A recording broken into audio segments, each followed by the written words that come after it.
بسم اللہ الرحمن الرحیم۔ السلام علیکم ورحمۃ اللہ وبرکاتہ۔ آج کا واقعہ دشمن مصطفیٰ صلی اللہ علیہ وسلم کا ہے۔ کیا انجام ہوا اس کا دشمنی کا، ضرور سماعت فرمائیے گا۔ ابی بن خلف پکا دشمن مصطفیٰ صلی اللہ علیہ وسلم تھا۔ ہجرت سے قبل وہ سرکاری مدینہ صلی اللہ علیہ وسلم سے کہا کرتا تھا، میں نے ایک گھوڑا پالا ہے، اسے کھلا پلا کر خوب فربا کر کے ایک دن اس پر سوار ہو کر معاذ اللہ عز و جل آپ کو شہید کروں گا۔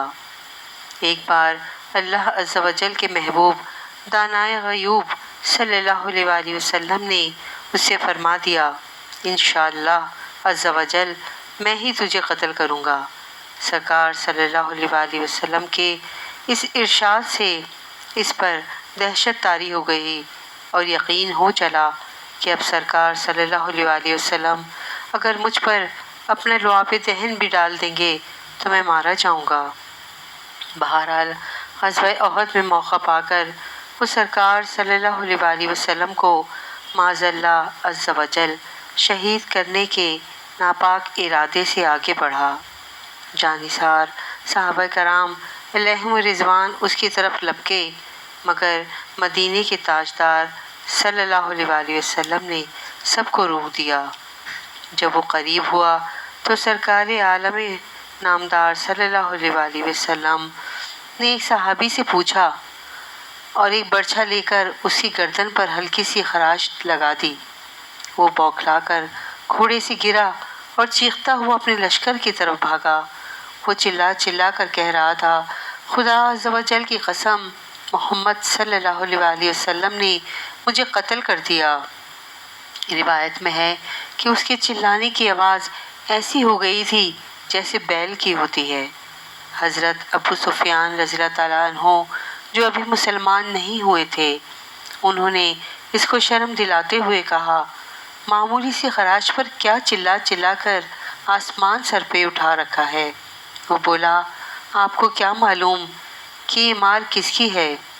یہ محمد مصطفیٰ صلی اللہ علیہ وسلم کی مار ہے۔ لات و عزیٰ کافروں کے مشہور دو بتوں کے نام ہیں۔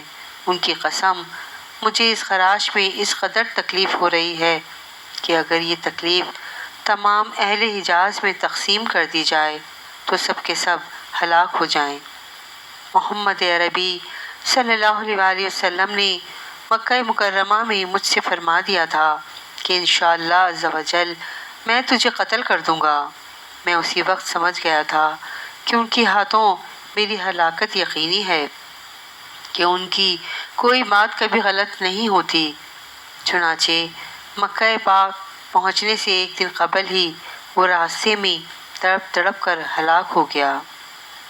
دیکھا پیاری بہنوں، مقام غور ہے کہ ایک طرف تو ایک قطعی کافر اور دشمن مصطفیٰ کو تو فرمان مصطفیٰ صلی اللہ علیہ وسلم پر ایسا کامل یقین ہے کہ سلطان دو جہاں صلی اللہ علیہ وسلم کی زبان ترجمان سے جو بھی نکلا، جب اس نے سن لیا کہ میں انشاءاللہ عز و جل تجھے قتل کر دوں گا، تو اپنی زندگی سے مایوس ہو گیا۔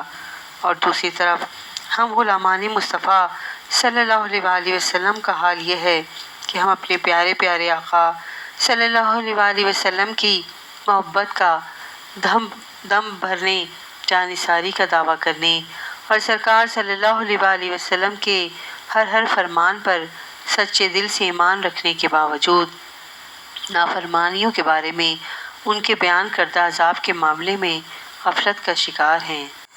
اس لیے اب بھی وقت ہے مسلمانوں، سنبھل جاؤ۔ جہنم اللہ عز و جل کے قہر و غضب کا مظہر ہے۔ جس طرح اللہ عز و جل کی رحمتوں اور نعمتوں کی کوئی انتہا نہیں اور انسانی عقل اس کا اندازہ نہیں لگا سکتی، اسی طرح اللہ عز و جل کے قہر و غضب کی بھی کوئی حد نہیں۔ ہر وہ تکلیف، وہ چیز جس کا تصور کیا جائے، مثلاً کسی آلے سے زندہ انسان کے ناخن کھینچ لینا، کسی پر چھریوں یا لاٹھیوں سے ضربے لگانا، کسی کے اوپر وزندار گاڑی چلا کر اس کی ہڈیاں چکنا چور کر دینا، کسی کے سر کے بال پکڑ کر اس کے کھلے منہ میں بندوق کی گولی چلا دینا، اعضا کاٹ کر نمک مرچ چھڑکنا، زندہ کھال ادھیڑنا، بغیر بے ہوش کیے آپریشن کرنا یا مختلف بیماریوں کی تکالیف مثلاً سر درد، بخار، پیٹ کا درد یا خطرناک بیماریاں مثلاً دل کا درد، ہارٹ اٹیک وغیرہ، شدید گھبراہٹ، جو بھی امراض یا مصائب و آلام دنیاوی جن کا تصور ممکن ہے وہ جہنم کی تکلیفوں کا نہایت ہی معمولی حصہ ہیں۔ الغرض دنیا کی ساری بیماریاں اور مصیبتیں کسی ایک شخص پر جمع ہو جائیں پھر بھی جہنم کے سب سے ہلکے عذاب کے برابر نہیں ہو سکتی۔